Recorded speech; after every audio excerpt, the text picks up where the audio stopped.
I'm Joey, I'm Jason. and this is Metal Monster Review. Today we're doing something a little bit different than what we've done in the past. We've often given you movies that we've both enjoyed, highly recommended, and thoroughly loved.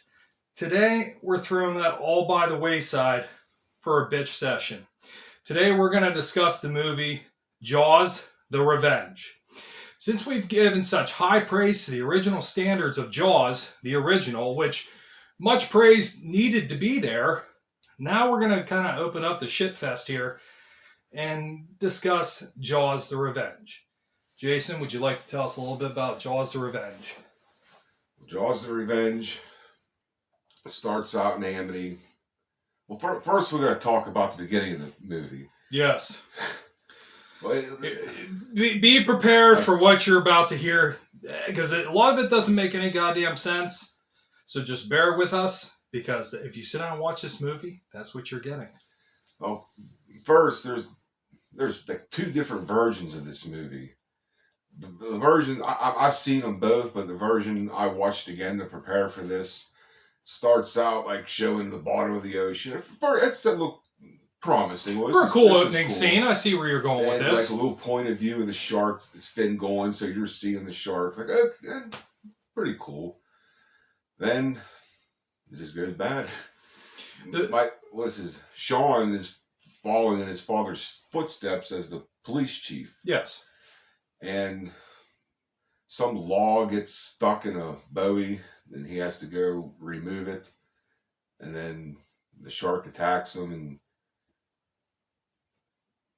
I just get frustrated talking about this.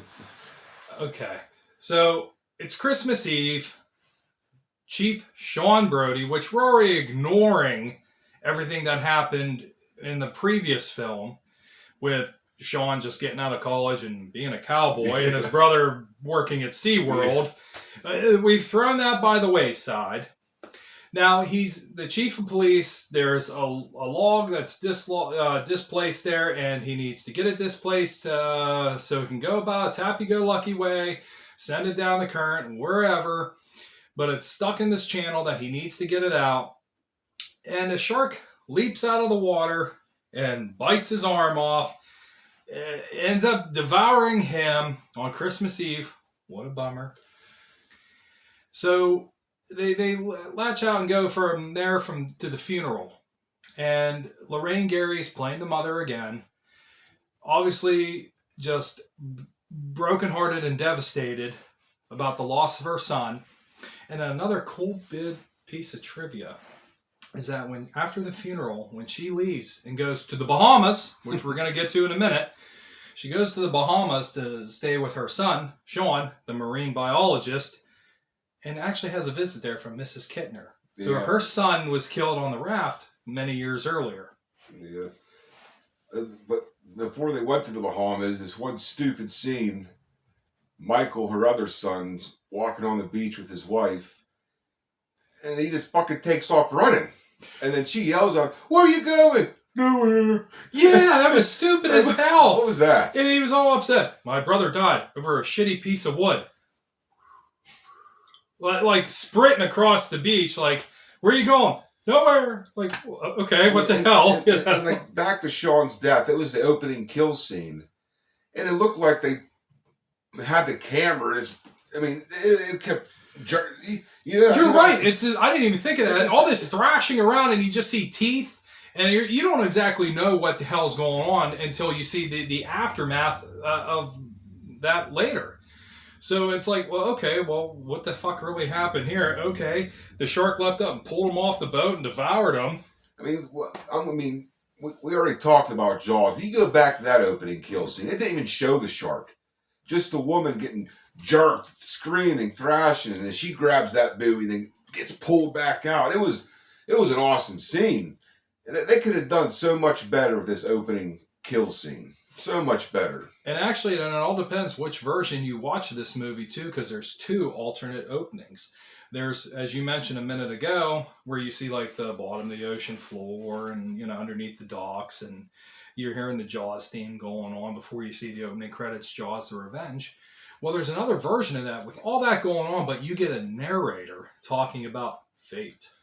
And if you can accept fate and all this, like, it's supposed to be like some Rod Serling Twilight Zone parody. Like, be prepared for what you're about to watch here. Case in point, none of this makes any goddamn sense. And from here, after Sean's death, as we mentioned a moment ago, Lorraine Gary, the mother, decides to go to the Bahamas, where her son, Sean, is living. Michael. Oh, excuse me. Michael, forgive me. So Michael is living there at the Bahamas. So it brings his mother home with him to stay with her, just because, hey, it's the holidays. She shouldn't be alone. And obviously with a traumatic death like this. So in her mind, and what happens here is this. The shark follows her to the Bahamas. I'm going to repeat that because that sounds vaguely fucking important. The shark follows her to the Bahamas, and she's got this idea in her head that this shark is destined to kill everyone in her family. And talking about that, she starts saying about, she was telling her son, the shark killed Sean, your brother, killed your father. And Michael's like, Dad died of a heart attack. The fear killed your father, the fear. Now, we were talking about this. To our records, the real Chief Brody is 2-0. Yeah, absolutely. 2-0 against Sharks. 2-0 against the Sharks, buddy. I mean, hey, did they scare the hell out of him? Yeah, but he handled his own pretty well. And the second shark, he pretty much killed his bare hands. Yeah, absolutely. Just in a raft. Yeah. And that's it. And of course, the main power source to the island, but hey, nevertheless, he didn't have anything other than that. I don't think the fear killed him. I think Chief Brody was a badass. I think he was a badass there. But now they're trying to play it off like now it's the fear. The shark is hunting our family, which is a ridiculous idea. And there's a good way to avoid being killed by a shark. Stay the fuck out of the water. You won't have these issues. Then you just mentioned how she's going to the Bahamas to stay with her son Michael. How does the shark know she's going to the Bahamas? How does it know that? And how did it get there before the plane? My only theory about this is while the shark was killing Sean, he held him hostage and said, "You better tell me where your mother's going." And he said the Bahamas. That's the only way I can think. It really just makes absolute no sense. And plus that too, the climate down there is a hell of a lot warmer, and it's a great white shark. They're not known for being in these warmer climate waters, really, to my understanding. I mean, I'm no expert, but I didn't understand that. And how the hell did it get there before the plane? And how did it know to go there? It just, that makes absolutely no damn sense whatsoever. Now, Michael is a marine biologist, and he's studying snails and working on his doctorate, and ends up encountering the shark. Yeah, what's weird is he has a little partner to tag these snails. His name's Jake, which I find this kind of weird. Jake's underwater, and the shark swims past him. Doesn't attack, swims past him. And Jake's like, "There's a big fish down here, man." I'm sorry, my Jamaican sucks, but we get it. Bypasses him, and then obviously knows Michael's on the boat, and starts jumping out of the water to the boat. And when he says, "Oh, really? Well, how big?" And the shark just, protrudes its head up and just scares the hell out of everybody on the boat. And he's like, "You can't tell my mother about this." Like, okay, well, it's not like he was going to run home and say, "Listen, what the hell we found today." But that would be interesting, though, compared to, well, how's your day of studying snails? Big fucking sharks. You know what I mean? We have gone from 0 to 60 there. You know what I mean? That seems like it'd be a more interesting story at the dinner table. But you're right. You are absolutely right. The shark left Jake alone until later. Yeah, until later. The shark left his buddy Jake alone. And Michael was just pretty much introduced to the shark then. And then, back to my bitchin' rant. You have a daughter and a wife that has a house next to the beach. Your daughter swims in the beach. Your neighbors swim at that beach. And you're not going to tell nobody about this? He didn't want to upset anybody. He kept this to himself. I think that would be important, news to tell somebody like, listen, big fucking fish out there. Maybe you should just hang out on the beach for a while. Get something to eat, have a drink, whatever ails you. But no, you are absolutely correct. He didn't say a word about it. And he even has a chase scene where he's like fleeing from the shark. And which the shark, to me, in all honesty, could have really had him multiple times. I mean, he's not that fast of a swimmer compared to a great white shark. But there's actually a scene there where you can actually see the cables on the shark when it kind of crashes through a portion of the ship that Michael was hiding in. You can actually see the cables on the animatronic shark. Like, they didn't even cover it up. You can see it clear as day. That scene you're talking about, that's one of the few scenes in this movie I think the shark actually looks cool. When the shark's chasing Michael and he's taking his oxygen tank off to try to propel himself up out of the water. Well, the shark just breaks through the side of the boat and Michael does what he does and he starts shooting up. Like, as the shark's opening to bite, like, his head turns and watches him go up. I mean, I thought that little part looked cool, but that's like my only positive thing I have to say about this movie. The only positive thing. So there's some unpleasantness here at like this little regatta that they're having, and it's referred to as the banana boat scene. If you look closely, the shark actually leaps up and pulls somebody off the banana boat and eats this woman off the boat. But if you look closely, she puts her leg in the shark's mouth. If you ever actually looked at that scene, like, it was nonchalantly, she actually stuffs her leg in the mouth, you know what I mean, just to set up for the effect. So after this unpleasantness happens here at the regatta, hey, Mrs. Brody is pissed. She's up. Could we dare say revenge? Yeah. No, it just got fucking personal. You know, real personal, because her granddaughter was right there and could have been her. Which her father could have prevented this whole thing to begin with if he would have said something. True that. And he got yelled at for that. Don't worry, folks. He got scolded for that one pretty good. So, anywho, they decide to pursue and go out on a boat, and they're going after the shark. So you have Michael Brody, his mother, Jake, and their friend, who's named after a fucking sandwich, Hoagie. We couldn't think of a better name for this guy. You couldn't call him Bob, Dave, Mark, Hoagie. Like, you really named him after a fucking sandwich. Like, I couldn't understand that. So there's a scene where Hoagie is come to the rescue, and he's the pilot. So he sets the plane on the water, the shark leaps up, grabs the wing of the plane, and the plane goes underwater. Hoagie comes out of the water, alive and well, with a dry shirt. Hey, the Bahamas is hot. You just came out of the ocean. Your shirt should be wet, not fucking dry. And I don't understand that. That makes absolutely no sense whatsoever. Hey, that's just a flaw there. But it's going to get better. Then, once they're all together on the ship, because like Michael's mother stole that ship, and Hoagie flew and found her and did what he just said. Now that they're on the boat, Jake has a plan to make some sort of electrical receiver to put in the shark, and then they hit another one and it shocks it. Yeah. So that happens. He makes that. Jaws is coming, and Jake puts it in there, but doesn't end too well for him. No, there's two endings to this one. One where Jake lives and one when Jake dies. But one thing I definitely want to mention here before we get into that, one little detail to overlook. Sharks don't fucking roar. No. And when they're pursuing the shark and the shark's coming towards the boat, you can hear him roar.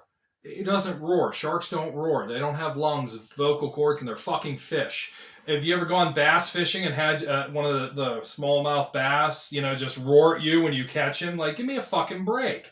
And make it worse is the fucking roar from the first King Kong remake. You notice that? Yeah. It's like, what in the hell? You couldn't get your own roar? You gotta take fucking Kong's roar? Yeah, seriously.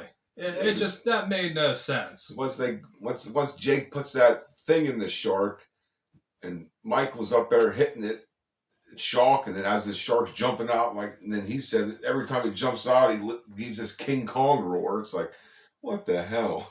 And you're sitting there watching, it's like, what happened to this franchise? Look, seriously, what in the hell happened here? This was a movie that was supposed to rejuvenate the franchise, but it was one that killed it. And then you get to the ending. Would you like to discuss the ending? Oh, the ending I watched today, when Michael hits the little receiver and as the shark's jumping out, Mrs. Brody rams the boat right into the shark. Well, there was like a bow that broke off when Jake got killed, so it's a sharp point. Fucking stabs as soon as she stabs the shark, it explodes. And if you pause it at the right moment, you can see the model. Yeah. Hey, listen, pause it at the right moment if you see this, but what in the hell caused the shark to explode? Seriously, what the hell caused that to explode? And that's the ending where the shark fucking explodes. They're all it blows the ship up too. They're all in the water, and you hear Jake calling for help. How he survived that, I have no clue, because clearly the shark is fucking eating him as he's swimming away. Because there's a shot of Jake in the mouth, like maybe he hit him in the nose and let him go. I don't know, but Jake's floating in the water, and I don't know how he would even survive that to begin with. That's some pretty deep lacerations he has to have. You think the internal damages alone would kill you, but hey. He's floating like nothing's wrong. It's, oh, hey, man. And he was alive and well. And there was another alternate ending to that movie where the shark gets impaled, and then the tip of the boat just breaks off, and the shark just kind of goes under the water and dies, which that makes a little more sense rather than just exploding for no goddamn reason. I said, I know we're bitching pretty hard about this. If they wouldn't have called this Jaws 4, just called it like Shark, these would have been oh yeah, it's a stupid shark movie. I can watch this. But when you hear Jaws, you're thinking, oh, this is going to be a great shark movie. It's just the concept they went with this movie is like the sharks trying to get revenge for the other sharks that got killed. It's like that wasn't what Jaws was about. It was like something that could really happen. That's what made Jaws so terrifying. Something that could really fucking happen. No, I agree with you. I most definitely agree with you. And this whole thing just took a real wide turn here and just went goofy. And I don't know how else to. That's what, man. The thing that pisses me off about this movie is the plot. It's like, okay, the shark killed her son. It's another shark, and maybe they're gonna assemble something cool in Amity to get rid of it. Nope. Somehow the shark knows she's flying thousands of miles away to the Bahamas. It's like Jaws was never like a psychic shark movie. It had its own GPS built into them. It's just so stupid. The whole plot is just so stupid. And the shark looks like complete ass half the time. They would have did different shots, but almost every shot in this movie, the shark's fucking jumping out. They're really proud of this goddamn shark. They are proud. Like thinking it's like top notch or something, and it's just so stiff. Like when they shot the first Jaws, they knew what they had to work with, and the shark didn't work half the time. So when they did all the shots, they did it so good. The shark actually looked awesome. They showed it when they needed to.